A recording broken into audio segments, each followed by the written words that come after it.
नमस्कार, मी मुग्धा लोणकर. तुम्ही ऐकत आहात Swift and lift media. Sensex आणि निफ्टीच्या कामकाजाची घसरणीसह सुरुवात झालेली असून गोदरेज कंझ्युमर घसरला तर व्हर्लपूलचे शेअर्स वधारले. मिरा ॲसेट म्युच्युअल फंडाकडून देशातील पहिला ईव्ही केंद्रित एक्सचेंज ट्रेडेड फंड दाखल. भाजपचे ज्येष्ठ नेते लालकृष्ण अडवाणी रुग्णालयात दाखल. प्रकृती स्थिर असल्याचा दावा, उपचार सुरू. दिल्लीतील मद्य धोरण घोटाळा प्रकरणात अरविंद केजरीवाल यांना 3 दिवसांची सीबीआय कोठडी. इराणमधील हिजाब वादाला नवीन वळण मिळालेले असून नूरी या योजनेअंतर्गत महिलांना पुन्हा हिजाब सक्ती करण्यात येत आहे. या संदर्भात नव्या शासनकर्त्यांची भूमिका पाहणे आता महत्त्वाचे ठरणार आहे.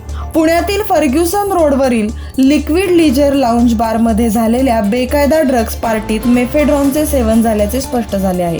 या प्रकरणी पुणे पोलिसांनी दोघांना अटक केली आहे.